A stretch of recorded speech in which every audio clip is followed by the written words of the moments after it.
Good morning, everybody.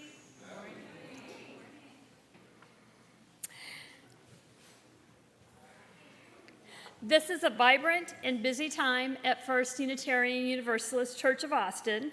So before we formally begin our worship service, we invite you to lend your attention to a few brief announcements that will let you know some ways to get involved in the life of the church.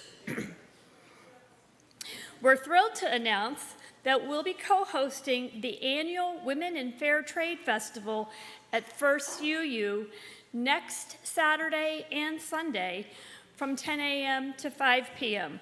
with the Austin Tan Cerca de la Frontera bringing women's collectives from across the globe to House and Hall and the Gallery, offering a marketplace rooted in economic justice, cultural exchange, and community gathering. Each Sunday, we light candles in the sanctuary and along the windows to mark sacred moments in our lives. Although we do have a short time set aside during the music for meditation in our service, we highly encourage you to light candles during the prelude or the postlude to allow ample time for everyone who wishes to express what is in their heart to be able to during the service. The Board of Trustees is holding its pre-congregational meeting this afternoon at 1 p.m. right here in the sanctuary. They will walk through the items that we will be voting on in December at the congregational meeting. After that, join us this afternoon at 2 p.m. to learn about the Boycott, Divestment, Sanctions, the BDS movement here in the sanctuary. Austin Seminary students and members of Austin Against Apartheid will co-facilitate a presentation to help us understand the movement and how we can get involved. Mutual aid is how we meet the moment. Join us in House and Hall at 2 p.m. on Sunday, November 23rd to learn more about mutual aid and do some resource mapping so that we might be able to quickly and effectively meet the needs of our members and neighbors. Childcare will be provided. Please continue to bring food and or make monetary donations to the Central Texas Food Bank. The shutdown is over, but it's going to take people some time to catch up, and the holidays are coming. Thank you for standing in solidarity. Each Sunday, one of our caring companions is designated to be available at the front of the sanctuary after the service to listen to any immediate pastoral needs and assist you with connecting to additional pastoral support.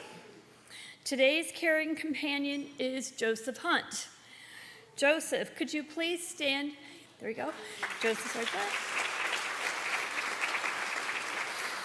So that you can identify him after the service. Now, let all who have gathered in beloved community, whether in virtual space or in person, join our spirits in worship together.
I am grateful to you. Thank you all. That was beautiful.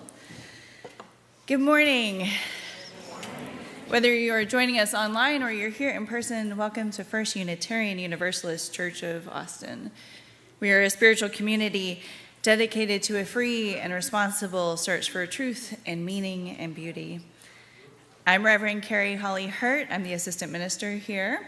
I'm a white woman in my late 40s at this point, with blonde hair, a yellow stole, and I'm wearing green glasses, and my brand new little earrings that have just fallen off, so never mind, we won't talk about that.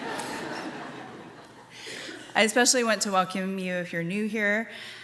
Please join us after the service in Housen Hall, or if you're online and you can, please say hello and tell us where you're coming from. Either way, we want to know more about you, so if you could, please fill out the visitors form at austinuu.org. You simply click worship, and that should lead you to the form.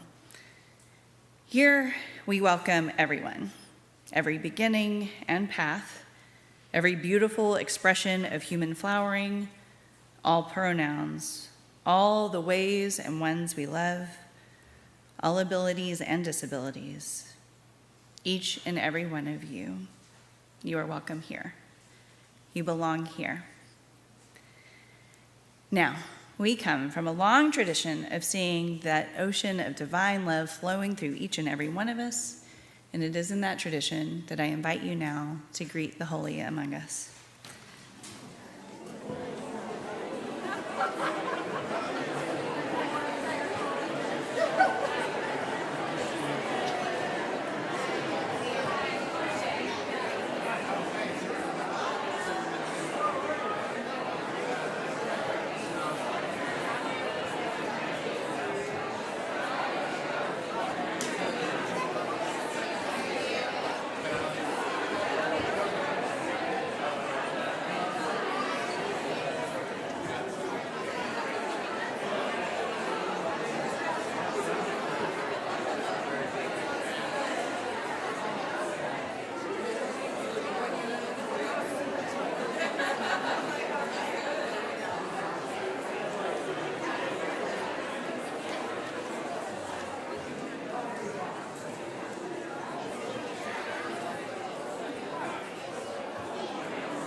Okay, good morning again.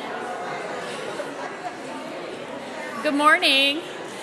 I'm so glad everybody is excited about saying good morning. Oh, good.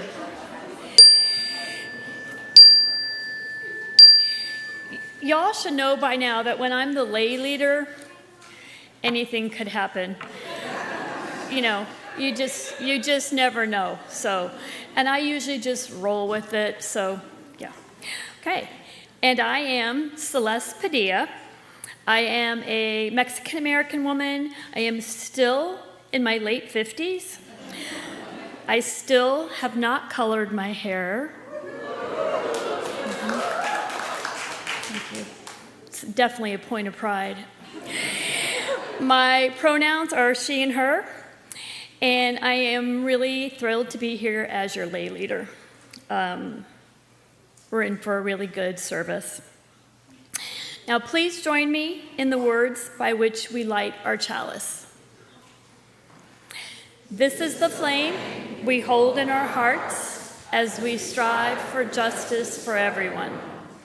This is the light we shine upon systems of oppression until they are no more. This is the warmth we share with one another as our struggle becomes our salvation.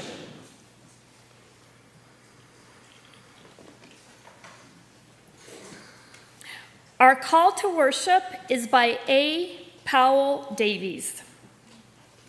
Let me tell you why I come to church. I come to church and would, whether I was a preacher or not, because I fall below my own standards and need to be constantly brought back to them. I'm afraid of becoming selfish and indulgent, and my church of the free spirit, brings me back to what I want to be. I could easily despair. Doubt and dismay could overwhelm me. My church renews my courage and my hope. It is not enough that I should think about the world and its problems at the level of a newspaper report or magazine discussion. It could too soon become too low a level. I must have my conscience sharpened until it goads me to the most thorough and responsible thinking of which I am capable. I must feel again the love I owe to others. I must not only hear about it, but feel it. In church, I do. I am brought toward my best, in every way toward my best. And now, please rise in body or spirit, and let us sing together hymn number 1008, When Our Hearts Are in a Holy Place.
One of the things that binds First UU together as a religious community is that this congregation has a common purpose. For us, that common purpose is our mission. The congregation wrote it together, and we put it up on the wall in the sanctuary so that we can say it together each week, and that way we can carry it in our heart throughout the week. Let's say it together now. Together, we nourish souls, transform lives, and do justice to build the beloved community.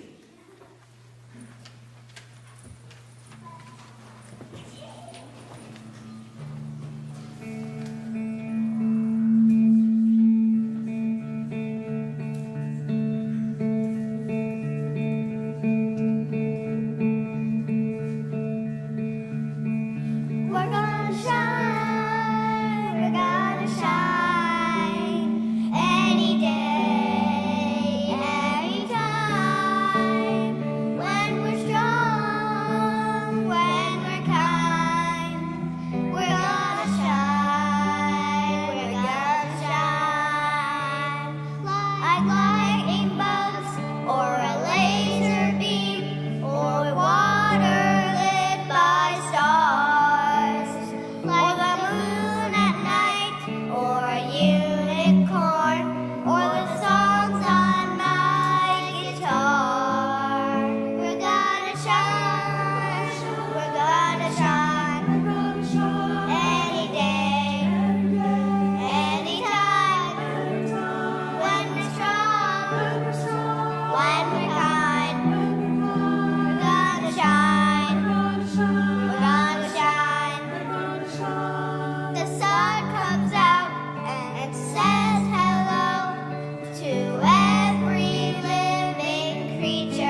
Hello, everybody. My name is Sol. I am a small white human with short blue hair. We have come to the time for all ages in our service today, and I have a book that I'm very excited for. So if you would like a closer look at the pictures, go ahead and join me on stage. Hello. Hello. Welcome, everyone. Good to see you all. Good to see your faces. Hello. Hi. Okie dokie. So, our book today is called Swimmy. It's by Leo Leone.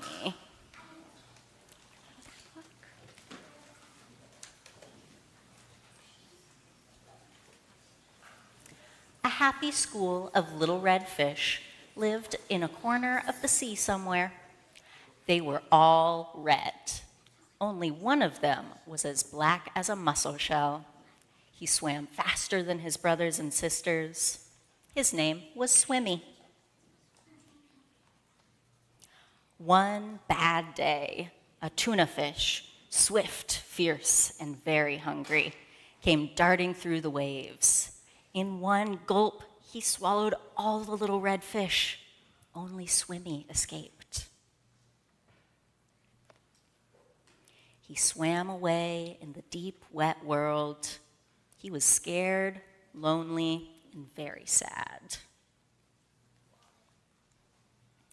But the sea was full of wonderful creatures, and as he swam from marvel to marvel, Swimmy was happy again. He saw a Medusa made of rainbow jelly, a lobster who walked about like a water-moving machine,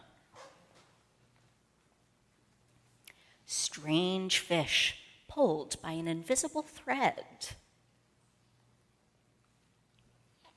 a forest of seaweeds growing from sugar candy rocks, an eel whose tail was almost too far away to remember,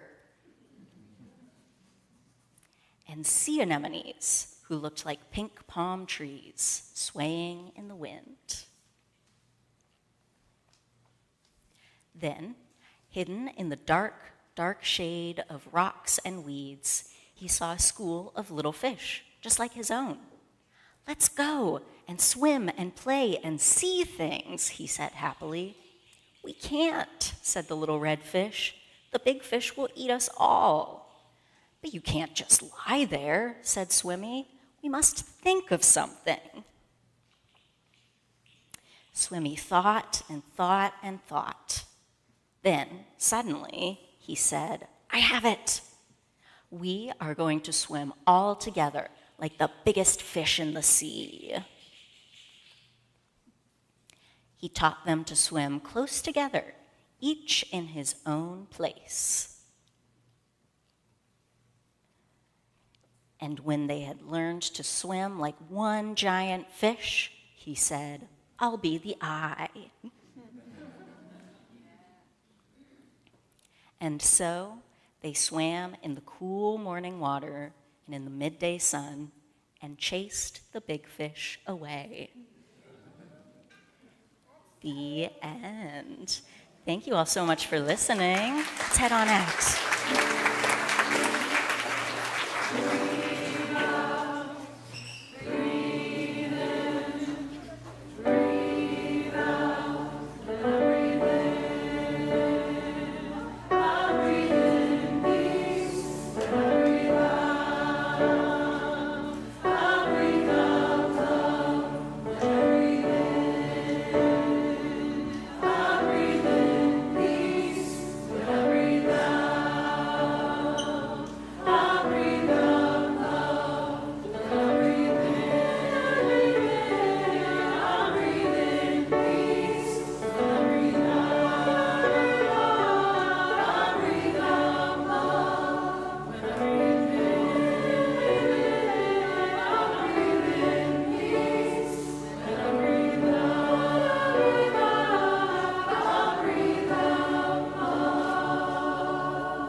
This is the time during the service when we commit to the mission and ministries of this church by making an offering. We give out of our own so that together we might build a better world.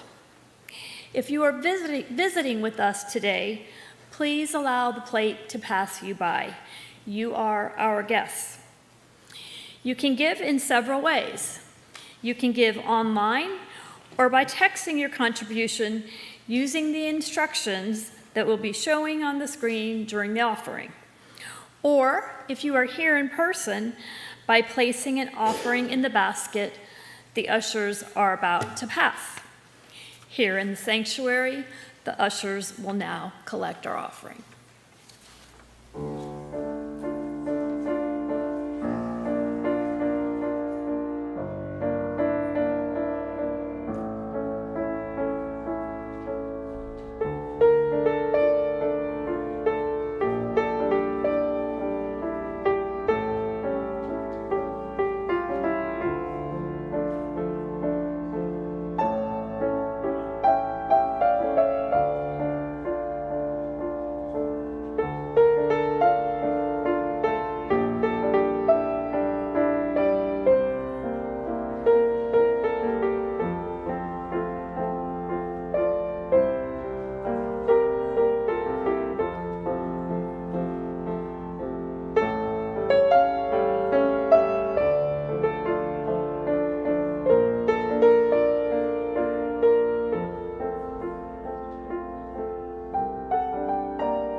All blessings on your gifts and blessings on you as givers. Your offerings have been given in love, and your offerings have been received in gratitude. Our reading today is from Ursula K. Le Guin. If you deny any affinity with another person or kind of person, if you declare it to be wholly different from yourself, as men have done to women, and class has done to class, and nation has done to nation, you may hate it or defy it, but in either case, you have denied its spiritual equality and its human reality. You have made it into a thing to which the only possible relationship is a power relationship. And thus, you have fatally impoverished your own reality.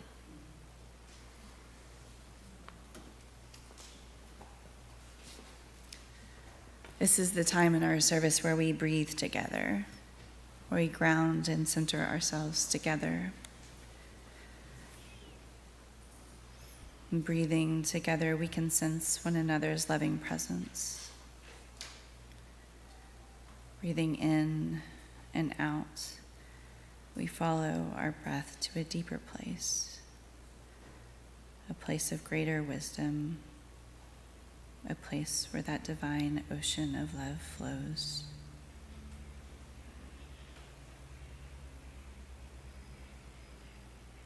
Breathing together, we enter into a time of music and sacred silence, all the while remembering that we hold human sounds, including those of small children, as sacred.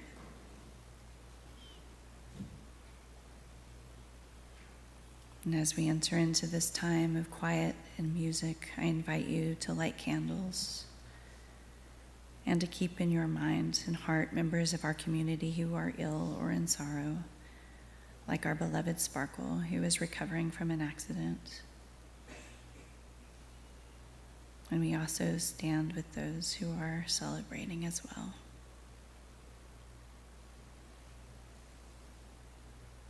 Entering this meditative quiet as our music plays, let us hold the meditative quiet throughout that time and when the music stops.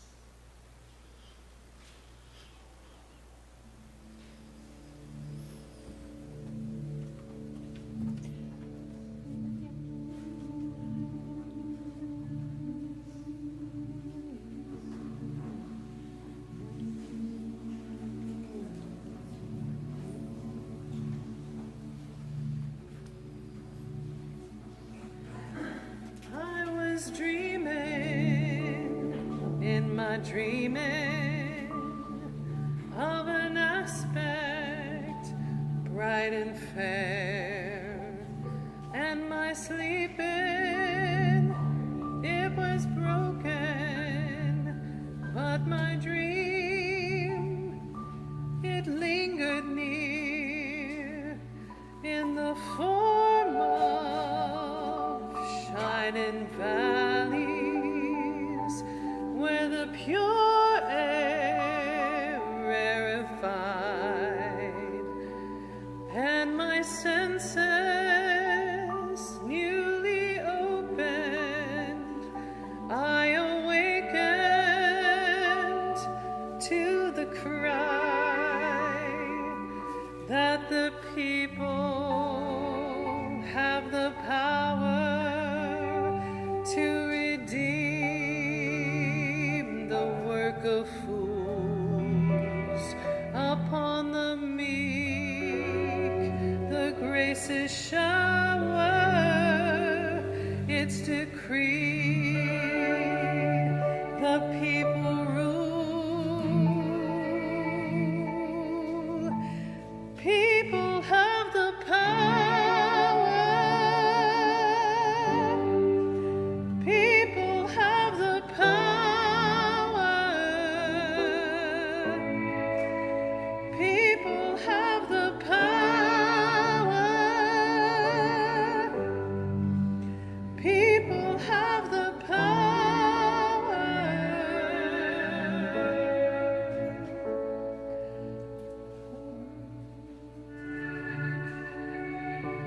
Vengeful aspects became suspect and bending low as if to hear, and the army ceased advancing because the people had their ear, and the shepherds and the soldiers, well, they lay beneath the stars, exchanging visions and laying arms to waste in the dust, in the form of shining valleys where the pure air rarefied, and my senses newly opened. I awakened to the cry.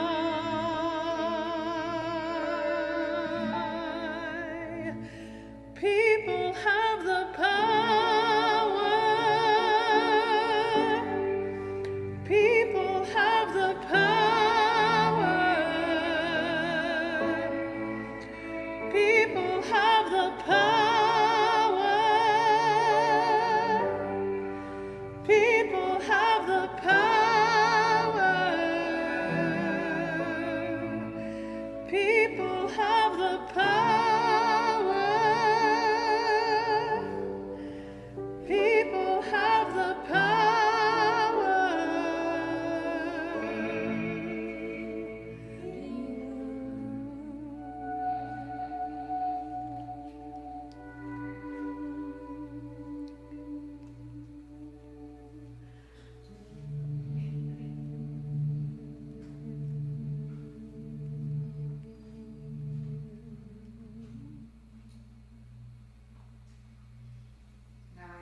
One last candle for those who have no one to light a candle for them.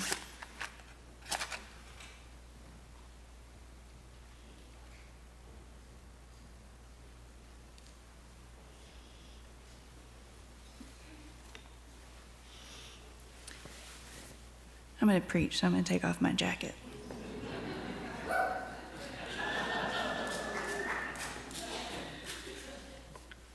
You may have noticed that on my forearm, I have this hormone neuropeptide, it's oxytocin. I find it fascinating because it helps me to think about love. Oxytocin plays many roles in our body and in our relationship. It's released when we hug or when we're intimate. It's released when you stare into your dog's eyes. It's released in both of you when you stare into your dog's eyes. It is about bonding and building trust. It even helps to lessen pain. It's called the cuddle hormone, which is adorable. But the best example of love for me is when it does its job at birth.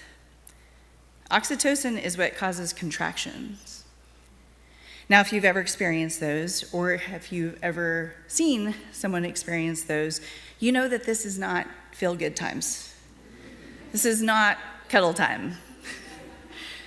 The role of oxytocin at that point is taking you into a place that you're not sure you want to go, quite honestly. And that's what love does. It pushes us to do things that we are scared to do.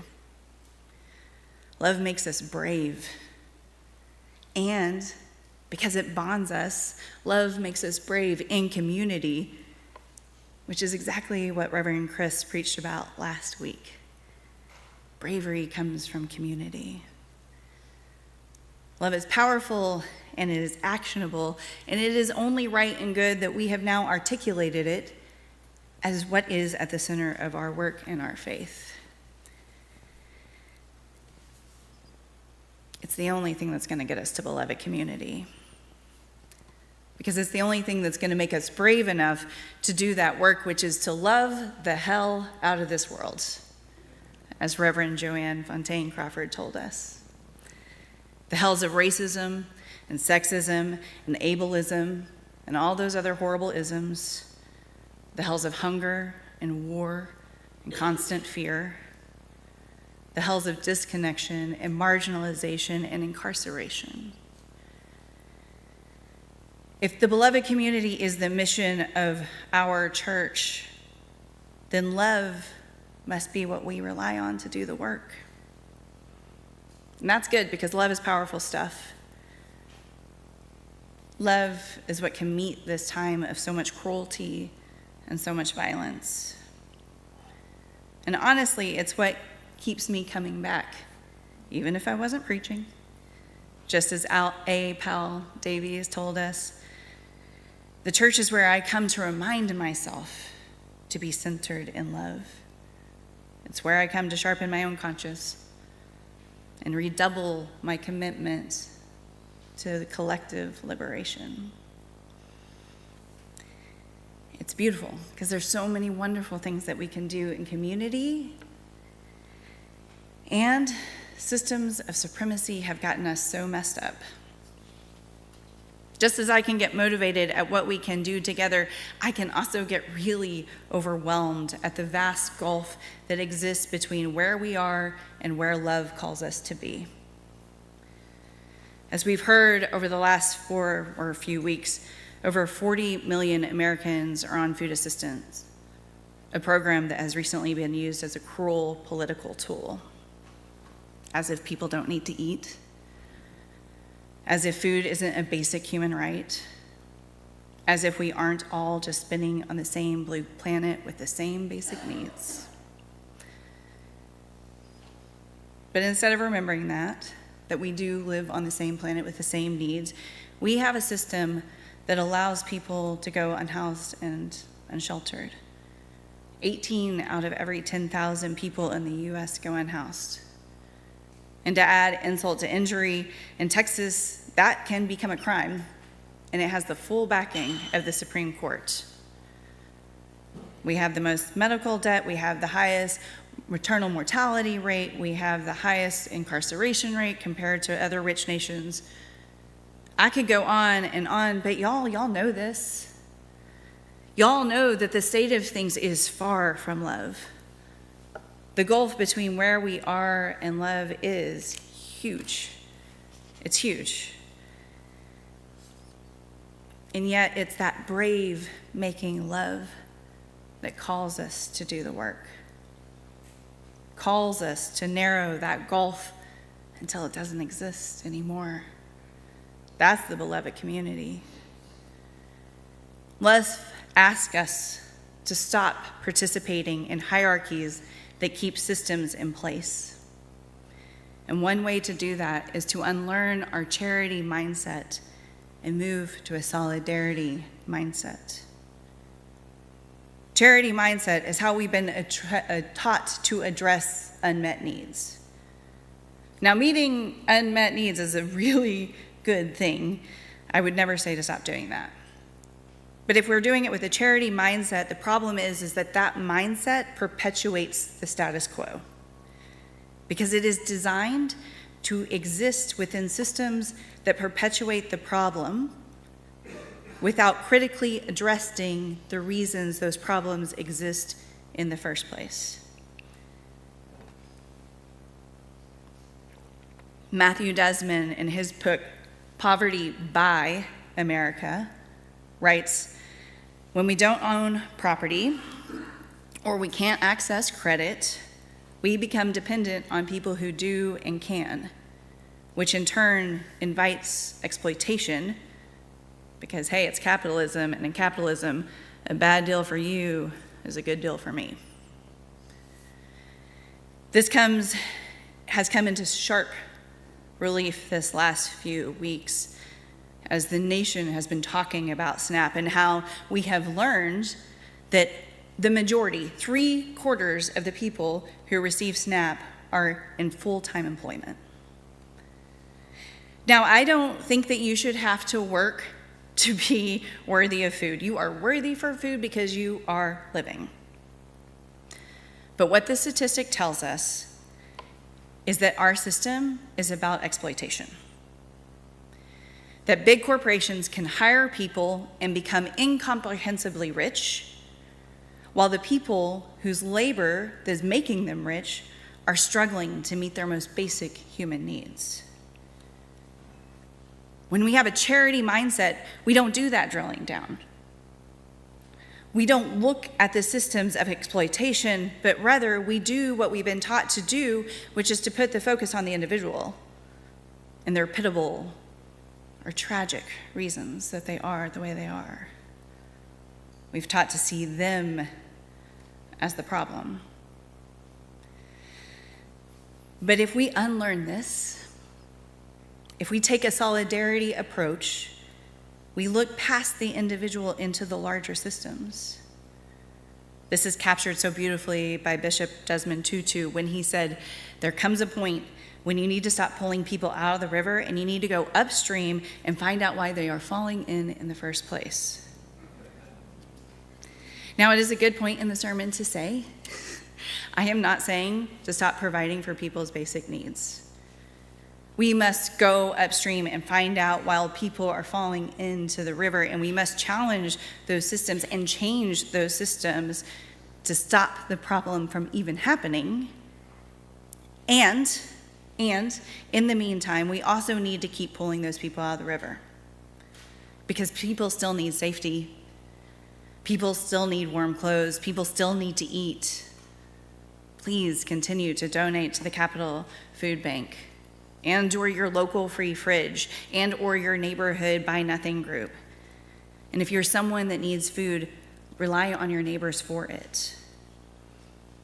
While we are working to tear down these systems so that beloved community can be built, we need to join with each other and take care of each other. This is mutual aid. This is us in solidarity. A shift to a solidarity mindset that says, I am not beholden to systems, I'm beholden to you. And it breaks down those hierarchies and inequalities because solidarity operates on the same premise that we do, which is the inherent worth and dignity of all people. A charity mindset is intertwined with systems of supremacy, which mean that it gives more weight to those that systems of supremacy say are most important, are deemed most worthy. A solidarity mindset breaks those hierarchies down and says everybody should eat. Everyone should have access to shelter. Everybody should be safe. It also says that those are most impacted are the ones that know best how to change those systems. A very powerful example of this are the 12 Black women who created the reproductive justice framework back in 1994. They were fed up with how the issue of reproductive rights was framed. They said that Black women in this country had never, since 1619, had a real choice about when it came to and if and how they were going to bring children into this world. With this shift, they gave us a deeper and more beautiful framework in which we could think about bodily autonomy and childbearing and child rearing. And up until then, reproductive rights had been framed mostly by financially secure, able-bodied white women who assumed that everyone else had the same choice. They weren't wrong, they were only operating in their narrow lens. But it ignored the systemic issues that made real choice for so many people impossible. Moving from a charity mindset to a solidarity mindset is critical to the work of liberation because it gets more people involved.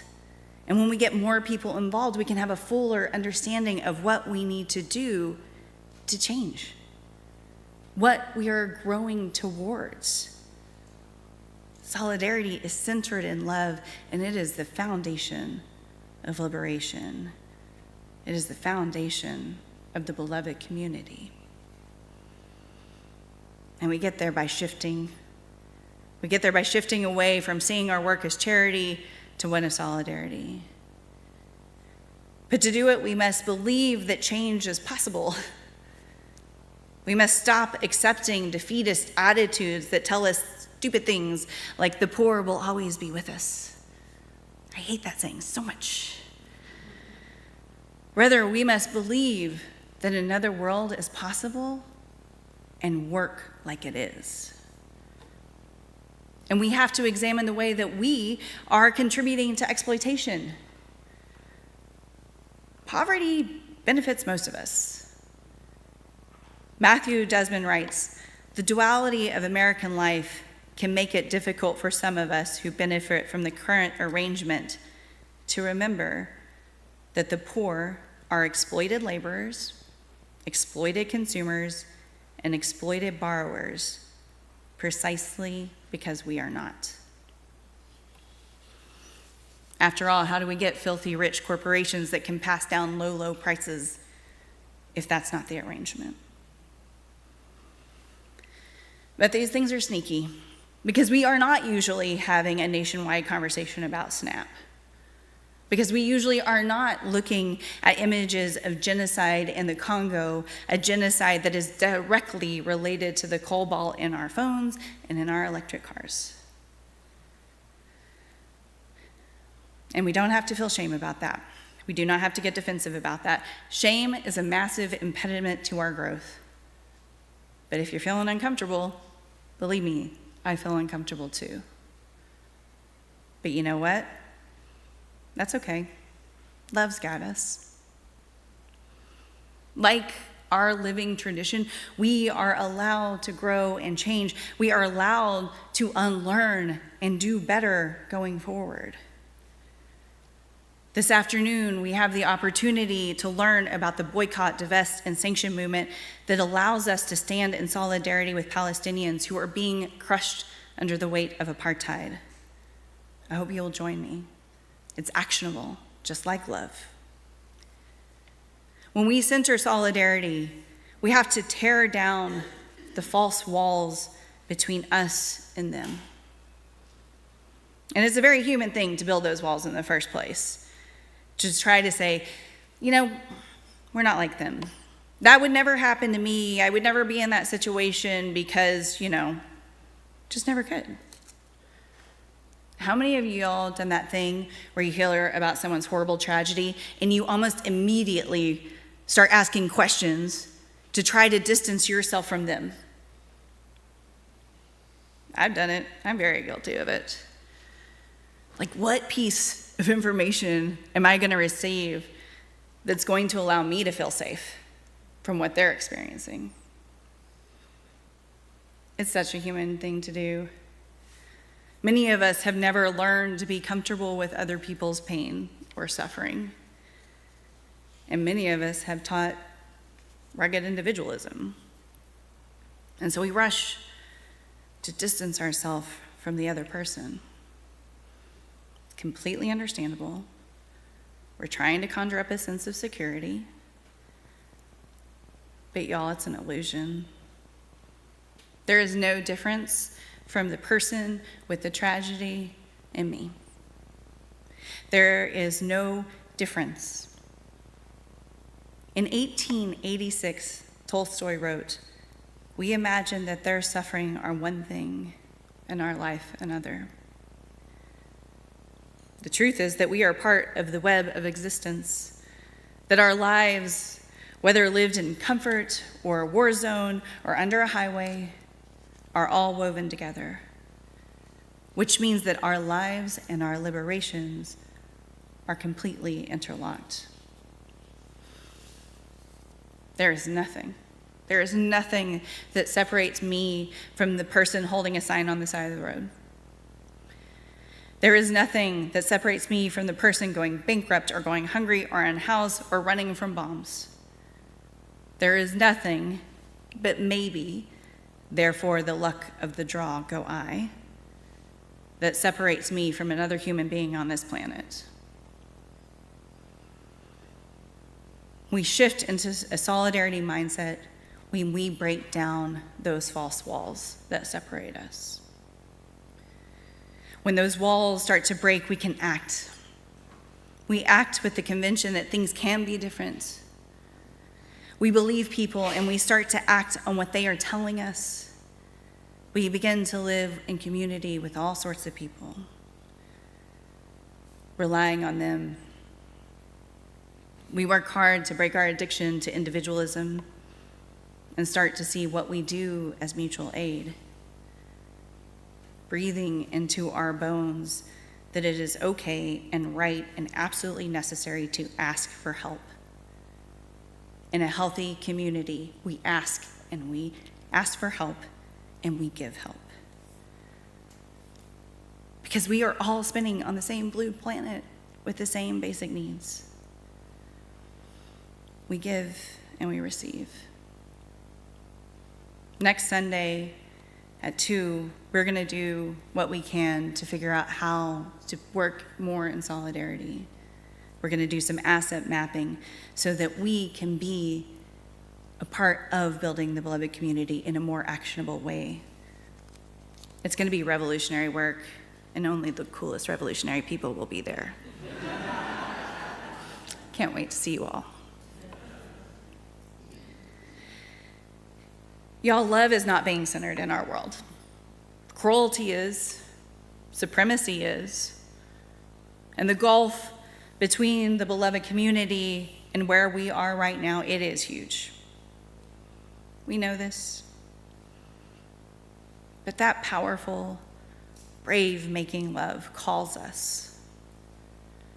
It calls us out of our comfort, it calls us out of our fear, and it calls us into the work. It calls us into solidarity. It points us to one another. It bonds us and builds trust and puts us together so that we can build something more beautiful. May we let her in.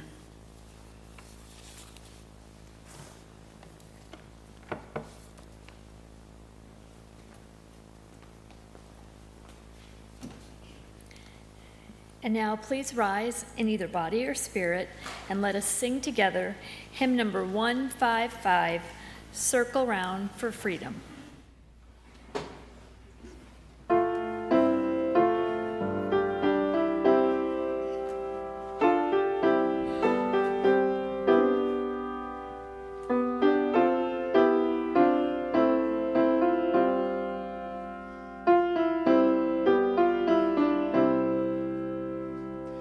Circle round for freedom, circle round for peace, for all of us imprisoned.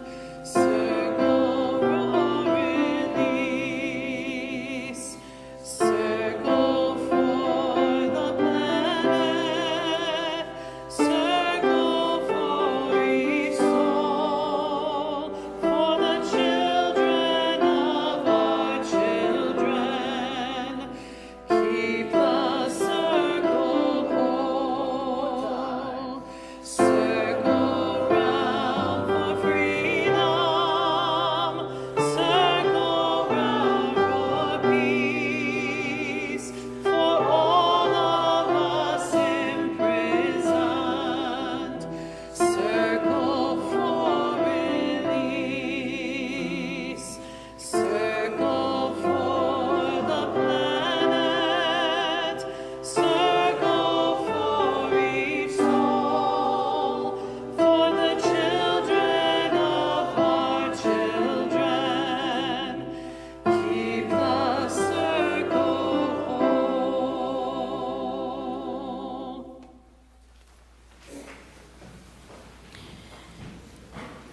Now, please join me in the words by which we extinguish our chalice. We extinguish this flame, but not the light of truth, the warmth of community, or the fire of commitment. These we hold in our hearts until we are together again.